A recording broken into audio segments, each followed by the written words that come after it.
have been having discussions about the vastness of our human history and the exploration of it so that we can come to not a consensus, but just really track to see what has happened in our ancient past and what the ancients knew about our existence. Not only what did they know, but why do they have such advanced structures and have such a great understanding of harmonics and frequency? So this presentation here is part of a large presentation that's actually a 4-hour presentation that's available for free for all of you right now on portal2ascension.org. Once you log in, type in my name or just click my name or type in sound and it will come up for you. And so I'm going to do just a little bit of this presentation where we're going to talk about ancient civilizations.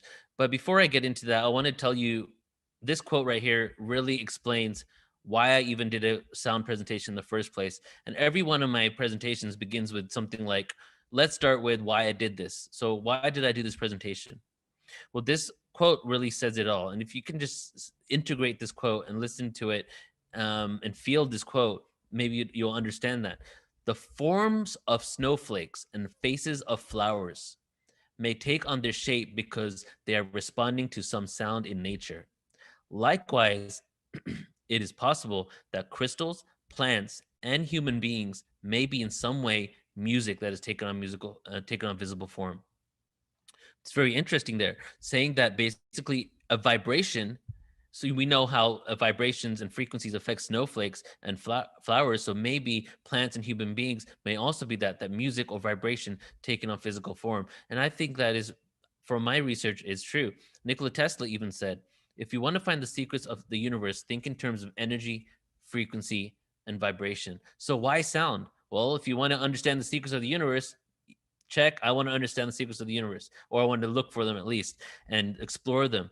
Energy, frequency, and vibration. Plus, if we're all made out of subatomic particles and all subatomic particles are vibrating, then technically, why sound? Because everything is sound. In the beginning was the word. The universal ground facts of this presentation: we are vibratory energy beings. Our brains produce electricity. Yep, the acid in our brains goes around, produces an electrical current, goes down our nervous system, fuels our nervous system, goes down our spine, goes into every organ, pumps every organ, ensures that we continue to stay alive. Which is why you're not technically dead unless you are brain dead, because the electricity that pumps your organs, the frequency coming out, is still there until that point. Vibration and frequency is measured in hertz. The universe is singing the music of the spheres. We're now able to quantify and actually take the audio frequencies that are coming out of certain planets and put them into audio form, and we're able to hear the sounds. On a YouTube, almost every planet sound has been uploaded to YouTube. And here we go with the ancient history component. Humans have lived on Earth for hundreds of thousands of years, more than widely accepted. All ancient religions, civilizations, and origin stories seem to talk about sound. Even some of these origin stories that maybe you think that it doesn't talk about sound actually have some sort of terminology in there that you can relate to frequency and vibration. So it seems like there is a common thread in our ancient history and is connected to the concept of frequency and sound. The universe is full of frequency. Everything vibrates. We only hear and see a limited frequency range. Countless inaudible frequencies are around us always. Here's an image really quick of myself and my wife at a um, sound bath that we facilitated a couple of years ago.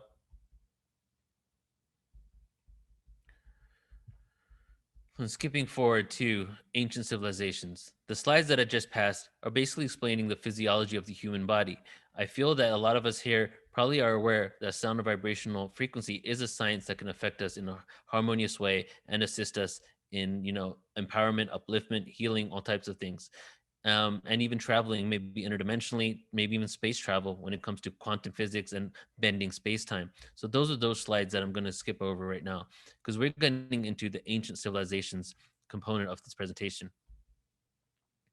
When I was doing research for my origin stories presentation, but also for this one, I said that I went over 100 different origin stories, but I would find sound and resonance in so many of those creation stories.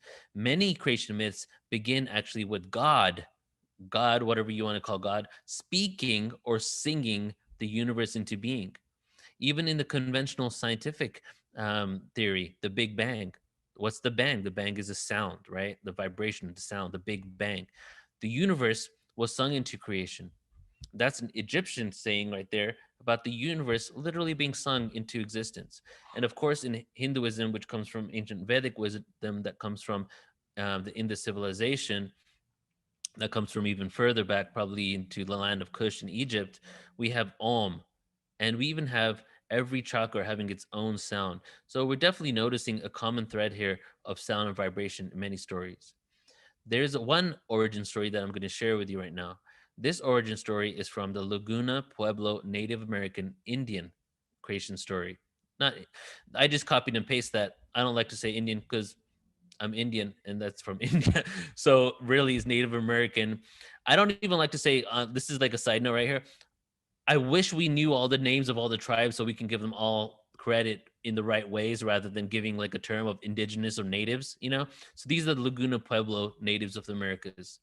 And this other quote here explains the science in a metaphoric way. So this quote explains the science in a metaphoric way. In my longer presentation, I break down each sentence here, but I feel like a lot of people here are ready to understand and accept this. So I'm just going to read it and then you can kind of reflect on it yourself. In the center of the universe, she sang. In the midst of the waters, she sang. In the midst of heaven, she sang. In the center, she sang.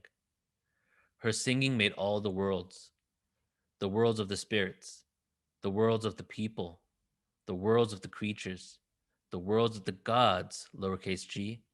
In this way, she separated the quarters. Singing, she separated. Upon the face of heaven, she placed her song.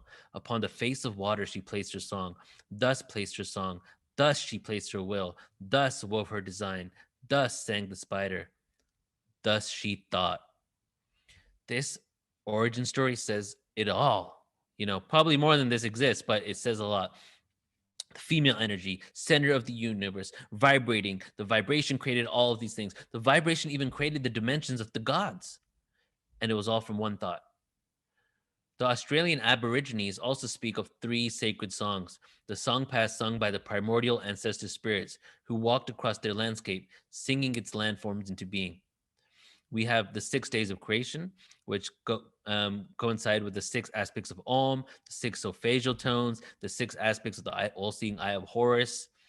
And then in the Krishna Yajurveda, there's a line there that you might think sounds very similar to another text. In the beginning was Brahman, with whom was the Word, and the Word is Brahman. What does that sound like?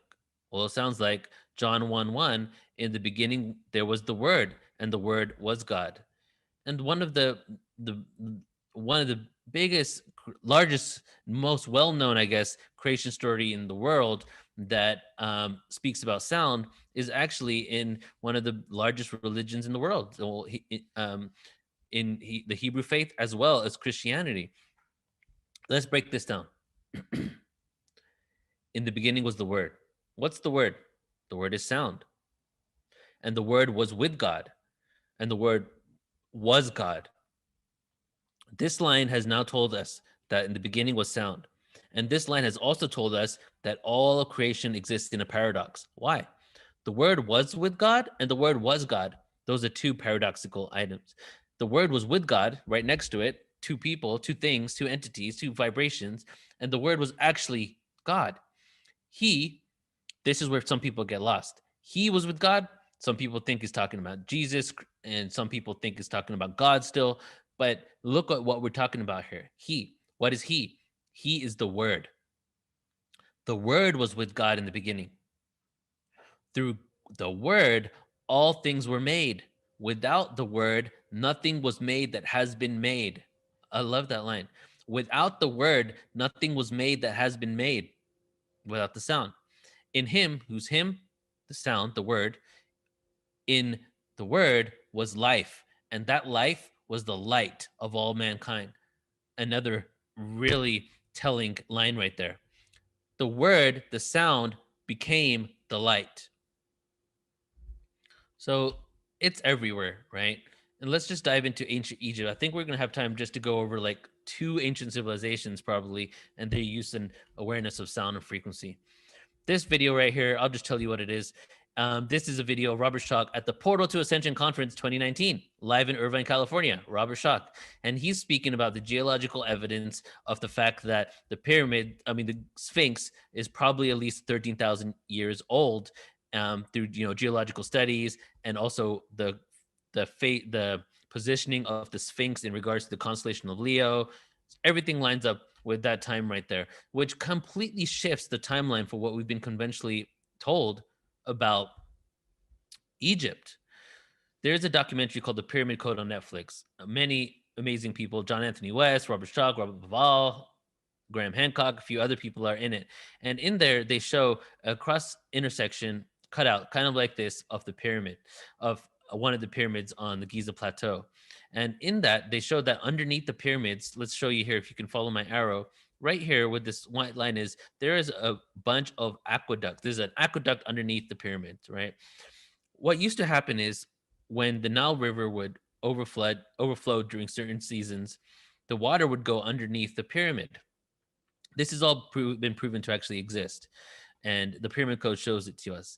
And in the aqueducts, there were copper rods that were in the aqueducts that go and lead all the way to the pyramid. And when they lead and go to the pyramid, they end up in hollowed out tubes. So what's happening here? We have water going in down underneath the aqueducts, creating an electrical current, carrying the current through the copper rods going up into the pyramid, turning into this area that's a hollowed out tube, becoming an um, acoustic sound basically speaker that would take the electrical current and convert it into a sound. So that goes to the theory of that these pyramids were some power generating device. And I believe that the worldwide pyramid culture was, as JJ and Desiree said earlier today, was multifaceted and used for multiple reasons. But definitely one of the reasons was probably to harness the natural frequency of Earth, especially over the ley lines, to keep the vibration of the planet at a steady, consistent level, so that we would no longer fall from grace, because we were on that devolution route, especially after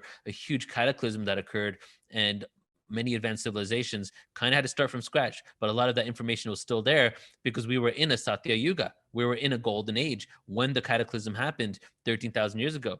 For the 2,000 years after that cataclysm occurred, we were still in the golden age, going down into a lower age. So our humans' ability was at a very high level, even though we were experiencing cataclysms on the planet.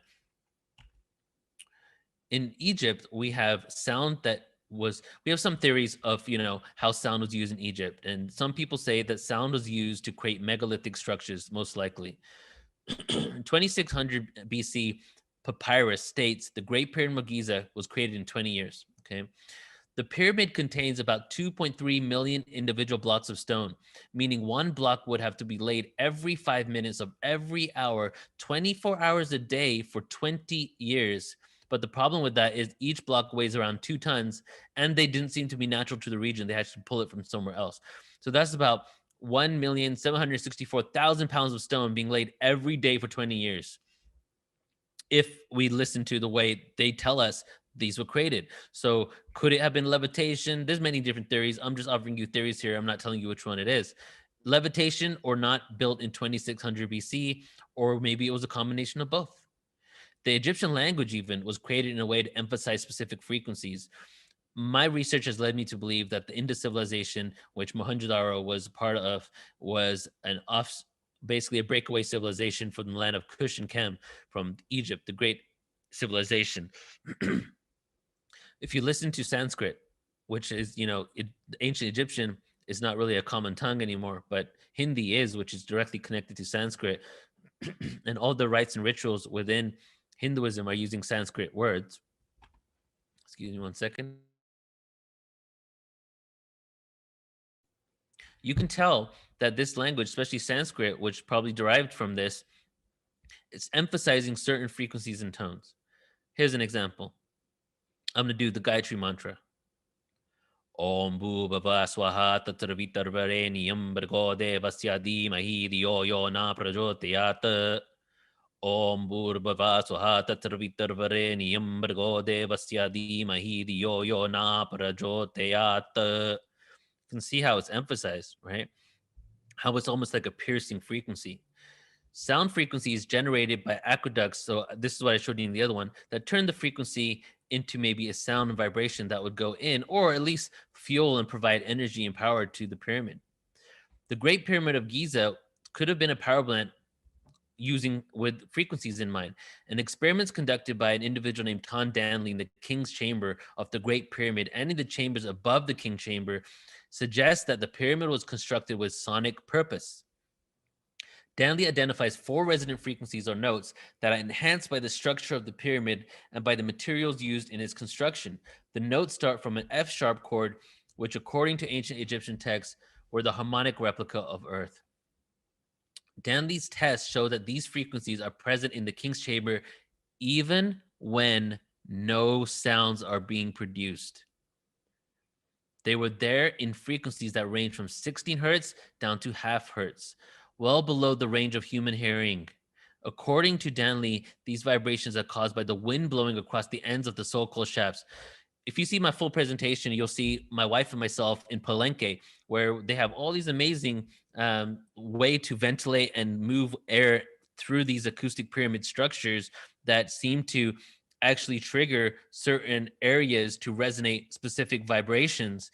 And there were such geniuses in their architecture that not only could you play a music, a sound in there, or get a frequency in there and play something audible, but even these frequencies and notes were actually being triggered even when nothing was occurring, just from simply from the wind passing through. And we are now rediscovering that we can utilize levitation. We can utilize levitation in order to move rock. And here's a video of that.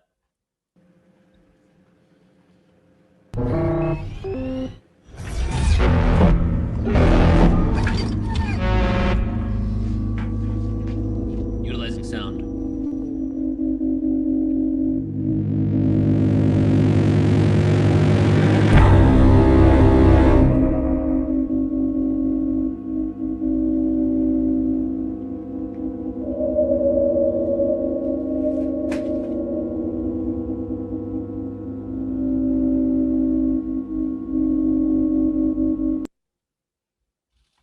This video here is of Brian Forrester. I'm also going to skip this one, but I can tell you what's going to happen in here. Basically, he's inside the red pyramid.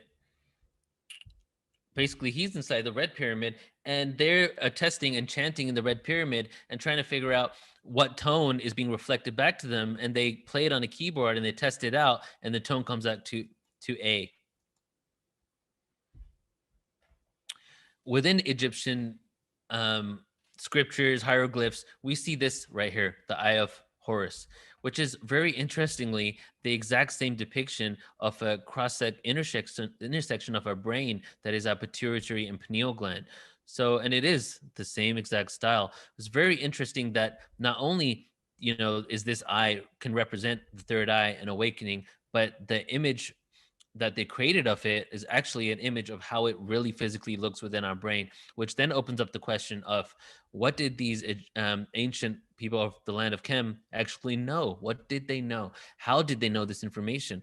Did they have advanced sciences where they're able to dissect the brain and figure it out? Were they meditating on something and got into a level of consciousness that they figured it out? Were they given some intervention or some information from star beings? Whatever the answer is, it does go into the awareness and the realization that these ancient people were definitely much more advanced than we've been told. And this Eye of Horus is just such a beautiful depiction. It actually also represents mathematical/musical intervals. Vowel sounds were not used in ancient world, just like we spoke about earlier with Manu about how the lioness was a representation of the introduction of language to humanity. Before that, not language, written words to humanity. Before that, it seems that there was a possibility that telepathy was utilized, and that it wasn't that we evolved to a state that now we can write down. It was maybe a devolution that we got to a place where we weren't able to have constant telepathic communication with each other. And because of that situation, in language started getting introduced. But even vowels weren't introduced until later. For example, the word ankh, right? Ankh, A-N-K-H, is actually, the A is silent. The A represents Amen Ra, A for Amen Ra. N represents a deity, the K represents a deity, the H represents a deity, but Amun Ra was the silent world, the invisible world. So Ankh was actually pronounced Unk, Nkh, not Ankh, Nkh, because the vowel wasn't introduced until later.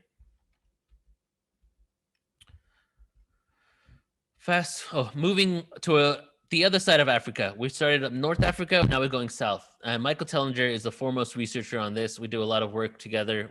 Did a course with him yesterday morning, and there's a place there called Adam's Calendar, and there's actually stone circles like this that go all the way up the west coast of Africa. There's documentaries you can take a look at, but in South Africa, there's many stone circles like this, thousands of them. And scientific evaluation of these stone circles has shown that circular structures are energy generating devices using the natural sound harmonic frequencies that emanate from the surface of the earth. All of these stones are made out of something called dolerite that is not actually natural to the region. And it seems like that there are no tool marks on this. They can't tell really how it was made. It almost seems like it was projected and raised out of the ground naturally with some sort of like technology, consciousness, just in the way that it was created. And each of these represents the cymatic configurement of the localized frequency in that area. That these are actually huge cymatics, um, technological devices that raise out of the ground. Plus, many of these have the same effect as crop circles. When you go in it, your compass no longer works, your phone is acting up on you. So there's some sort of frequency going on there. There's estimated that these structures are about 75,000 years old. The shape of the circular ruins are very specific because each circle represents geometrical shapes of sound energy. The theory is, and here you can see like geometry of just one of these stone circles, very intricate here. Ancient gold. So the theory is that there are ancient gold mines underneath these structures. Well, there are mines underneath these structures, but the theory is that their gold mines show evidence that these structures may have been utilized in an ancient gold mining operation. Introduce the Anunnaki or whatever beings were here mining gold, or advanced humanity on Earth mining gold 75,000 plus years ago. So possibly that these devices are generating a frequency that assisted in the extraction of gold from the Earth. And here we go again, like many ancient structures, there's an alignment with Orion's constellation. The frequencies of these structures actually go into the gigahertz level, which is over 380 gigahertz, which are basically unheard of on Earth today in any normal applications. So this vanished civilization obviously had a really great understanding of energy and frequency that we're still not able to figure out today. And on these structures, there you can pull out these fossil looking things that are actually fossils, petrified bone, it seems to be, that are actually in the walls of these structures. And some of them have a really interesting, actually, all of them have a really interesting harmonic effect. I'm going to show you how they ring like bells because I can't carry these with me all over the world. So a quick demonstration how these stones ring like bells. I just discovered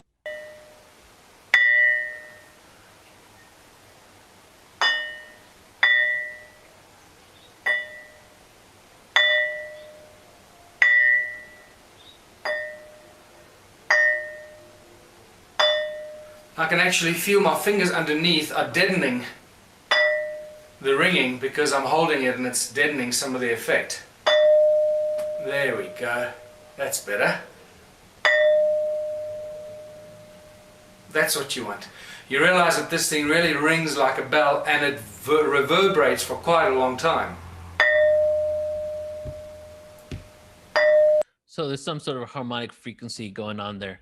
Now, this is great that we're going to probably end with this civilization here and these structures here, because Alan actually spoke about it. So how amazing is it right now? We get to actually bring it full circle and bring it back to what we spoke about in the panel. He spoke about a place in India called Hampi, India. There's a temple there dedicated to the deity called Vittala. You can see here's a picture of the motherland.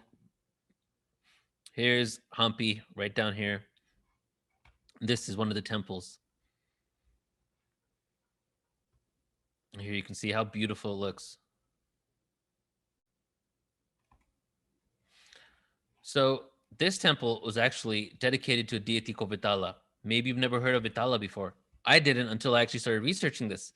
And basically, Vittala is a combination of two deities because there's the Trinity. We have Brahma, we have Brahman, we have Vishnu, we have Shiva, the Trinity, right? Like the Father, the Son, and Holy Ghost, except it transcends gender because it's not patriarchal. But they're the combination of two of these deities into one becomes a hybrid ET, hybrid God, whatever you want to call it, and it's Shiva plus Vishnu equals Vittala. Both of them combining their consciousness together creates this deity. And Shiva's drum, Shiva has a drum, as you can see right here in the trident. Shiva's drum does the sound of Om. Boom, boom, boom. It's the heartbeat of the universe. And Vishnu has a conch that also does the sound of Om, but through the conch. That's the vibration that permeates throughout the universe. And together, they create this god that is the god Vittala, that is the vibrational frequency deity. Constructing during King Devarias II's reign from 1442 to 1446, there is something there called the musical pillars of the Ranga Mantapa. The Ranga Mantapa is one of the main attractions at the temple. The large Mantapa is renowned for its 56 musical pillars. These musical pillars are also known as the SaReGaMa Pillars, the SaReGaMa Pillars. Just like in the Western world, we have the solfeggio tones, do, re, mi, fa, sol, la, ti. Well, that's, stemmed from Pythagoras's awareness, and really he was the father of the Western music scale. But then we have the Eastern music scale. The counterpart to the solfeggios in the West is the SaReGaMa sounds, SaReGaMa, like that. So he goes higher and higher. So these are called the SaReGaMa pillars. The reason why they call the SaReGaMa pillars is because SaReGaMa are actually connected to the chakras, and each of those chakras have a specific frequency. And when you play these pillars, it actually has the tones of those frequencies coming out. But what's really interesting is there are pillars there that have different tones of different instruments, but they all have the same frequencies, but utilizing different instruments, just like Vishnu and Shiva had two different instruments creating the same frequency.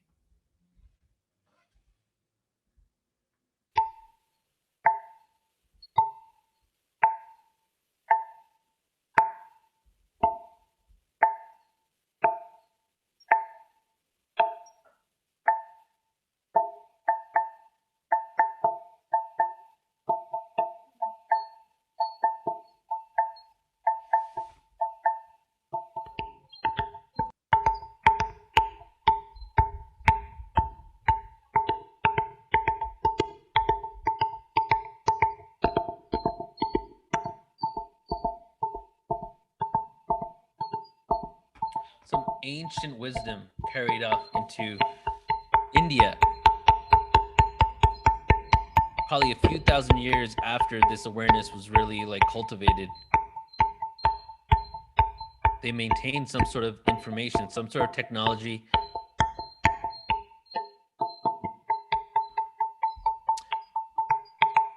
Because when the British went to India and went to Hampi, they decided to cut open a few of these pillars to see what's up with them, what's going on inside it. They found that there was just stone inside it. They all looked exactly the same. They had no idea and couldn't figure out, and to this day, people can't figure out how they created these in the first place. What was done in order to do it? What kind of technology were they utilizing? So these pillars were designed to imitate the sound of different instruments. No matter what instrument it sounded like, each pillar followed the same exact notes of the Indian classical SaReGaMa scale. Each sound is a journey from the root chakra to the crown, all the way from the bottom of the pillar to the crown. So what would happen when it would be windy? What would happen when it would be raining? All of these sounds would be emanating, just like in Palenque, just like in many other areas that we've either visited or we have not yet, but we've researched. It has these frequency that just natural sound. The wind can actually stimulate, the rain can stimulate, and then even if you don't hear it, the frequency is still continuing just from the simple act of wind actually touching these structures. Here is an image here of the SaReGaMa scale and how it's connected to each chakra. And you can see how Sa starts at the C note and it goes all the way up to Ni, which is the B note. So these pillars had the chakra system in mind. And we are going to go to Palenque because we do have 10 more minutes. So in Palenque, my wife and I have visited a couple of times, love the Yucatan Peninsula. We're taking a tour of some people to ancient Civilizations tour as our first international Portal to Ascension tour, November this year. If you're interested, we're going to do it again next year. Give us your email. We can give you some information about when we do it, or just contact us from the site and we can set something up. But Palenque is one of the sites that we visited, and it's truly an epic site because right here you're only looking at really the main excavated area. Behind this, where you see the forest, there's over 1,400 temples and pyramids that are unexcavated. Here's my wife and myself climbing over some of these unexcavated pyramids. Stairs of a pyramid, and you can see it because it elevates.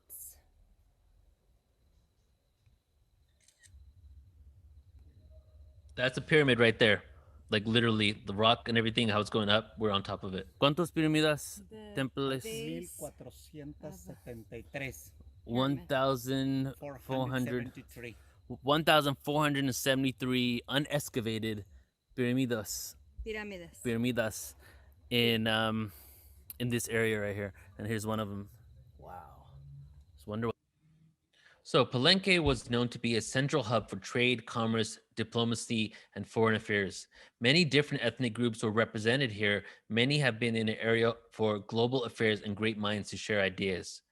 There's a pyramid structure there that was specifically for all the intellectuals, scientists, mathematicians, astronomers, etc. They lived and worked in this building, and there was an area on top. And here it is, the top of the pyramid here.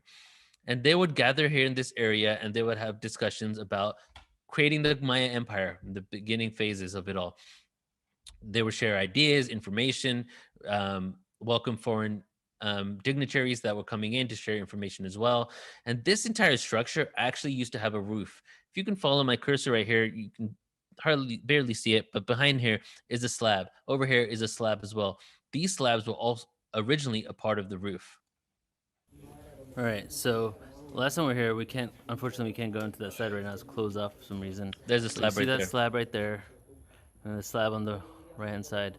Those are actually part of the roof originally. This whole thing had a roof over it. And even though they're solid rock, and we have a clip that I'm gonna look for at home, see if I can plug it in here. When you hit those rocks, they make these harmonics, these beautiful harmonics. Whereas when they were over here and as the roof, when they were part of the roof, when it would rain, whereas in India, for example, we actually have pillars that were made to give you the same sounds as the solfeggios, which in Indian scriptures are actually SaReGaMa and not So, Re, Mi, Da, which actually represent each of the chakra symbols.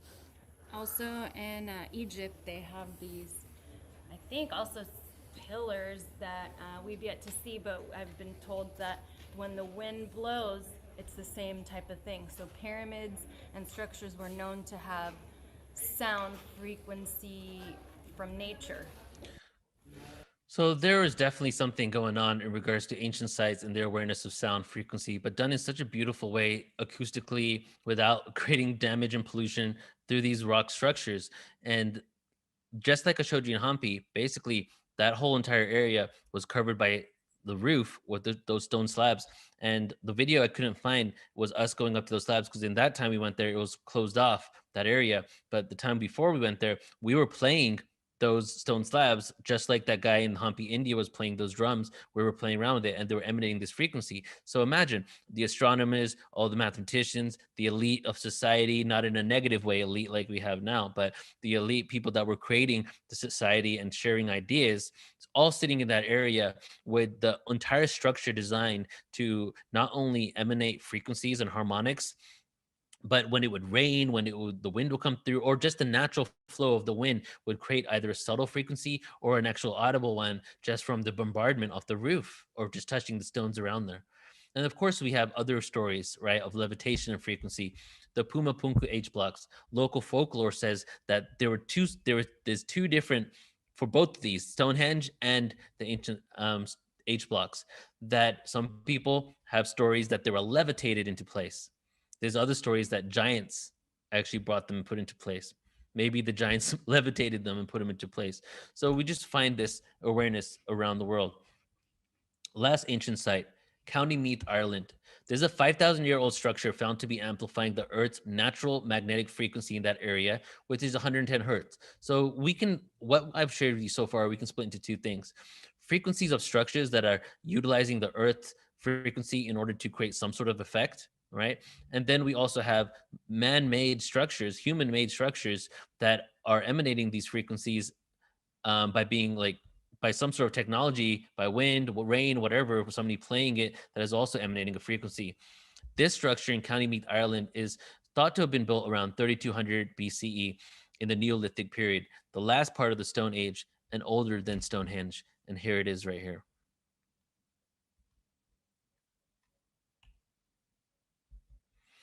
On February 17th in 2012, Vancouver Archaeoacoustics Convention, which was a mainstream archaeoacoustics convention, which were archaeologists and anthropologists, excuse me as I sneeze,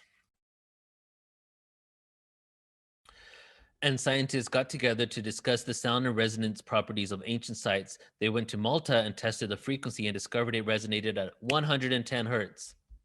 Same as County Meath, Ireland. Same as many ancient sites. 110 hertz. Well, is there any scientific evidence what happens with 110 hertz? First of all, Ancient Aliens has a show called The Alien Frequency. It's all about 110 hertz if you really want to look into it. But EEG tests were done to see what part of the brain responds to 110 hertz. They discovered that it stimulates the area responsible for visuals and creativity. Some participants who were a part of the study claimed that they had an out-of-body experience. So we're not talking about disclosure enthusiasts here. We're not talking about spiritualists and yogis here. We're talking about mainstream conventional archaeologists and researchers that were going to try to figure out what was happening with this frequency, what occurs, and they were claiming to have out-of-body experiences. Researchers detected the presence of a strong double resonant frequency at 70 hertz and 114 hertz, a double octave frequency as well. And now physics.org, there's an archaeologist named Fernando Coimbra. He said that he felt sound crossing his body at high speed by being connected in that area to 110 hertz, leaving a sensation of relaxation. When it was repeated, the sensation returned, and he also had the illusion that the sound was reflected from his body to the ancient red ochre paintings on the walls. One can only imagine, physics.org, one can only imagine the experience in antiquity, standing in what must have been somewhat odorous dark and listening to ritual chant while low light flickering on the bones of one's departed ones. Many skeletal remains found there. In the publication from the Conference on Archaeoacoustics, which sparked the study, Dr. Paolo de Bertolis reports on tests conducted at the Clinical Neurophysiology Unit at the University of Trieste in Italy. Each volunteer has their own individual frequency of activation, always between 90 and 120 hertz. Those volunteers, these are the people that went there by doing the tests and the studies, every of them were being activated at different levels. Those volunteers with frontal lobe prevalence during the testing received ideas and thoughts similar to what happens during meditation, whilst those with occipital lobe prevalence visualized images. They broke it down. What happens to different people depending on what parts of the brain get stimulated. He goes on to state that under the right circumstances, ancient populations were able to obtain different states of consciousness without the use of drugs or other chemical substances by frequencies. Clinical neurophysiology, mainstream archaeologists, not alternative archaeologists. And they're having these experiences themselves. So either it's an ancient structure that got reused later in order to put, the departed loved ones in there, or maybe it was created and the 110 hertz frequency may have something to do with connecting to the other realms, the dimensions, that they felt that by putting their loved ones in there, it would be an easier transition from this world into the next world because of these frequencies. But whatever it was, they definitely had an advanced awareness of sound and vibration. So at this point, I'll leave it on this slide here. There's immense amount of evidence from ancient scriptures and scientific evaluation of ancient sites and proof of advanced sound technology. So it's really harder to disprove the ancients had an advanced awareness of vibration and frequency than it is to prove it. So if anybody tries to argue all day saying, or not all day, but for an hour, whatever, if they try to argue with you saying that, well, how would they have this awareness of sound and vibration and frequency if they were so primitive? at this point, there's just too much research out there to deny that they didn't have that. And one of those is the physics.org article right here on what they experienced and the out of body experiences they got just by being connected to 110 hertz. Okay, so I'm going to close out this presentation. That's it for that. Thank you so much, everybody, for tuning in and listening to it. Okay, thank you so much, everybody. I'm going to go ahead now, and we are almost done with the conference, and I'm going to go ahead and see which speakers we have on, and let's start bringing everybody on. Whoever is a panelist right now, Brandon, Joan, do you guys want to join me? Awesome presentation. I just want to stop and give you kudos, Neil, for all the amazing research you have done in so many fields. You're a master of so many, all because you're following your own bliss. Thank you, Joan. I love you. Thank you. I love you too. All right, so we're bringing everybody on now. We're in the final stretch of today. I hope you guys enjoyed the last 4 days. You do have unlimited replay access. It's available immediately on our website. Please do support us in any way possible, whether it's signing up for our email list, clicking the subscribe button on YouTube, especially if you're watching right now, it's right there underneath. Go ahead and click that. Or if you want to donate, you can donate to our PayPal, or you can join our Patreon. And your contribution just allows us to do more of these, and especially more of the free events, right? So if you contribute, we can do bigger ones of these. After this 4 days, I've had some ideas on other topics that I'm going to do as free 2-day events as well. Over the year, I think we'll probably do 4 different ones, 2 Portal to Ascension conferences, and then we're also going to do some other ones on different topics too, definitely with ancient history. So go ahead, and if you want to check out any more or sign up to our email list, go to portal2ascension.org and you can check it out there.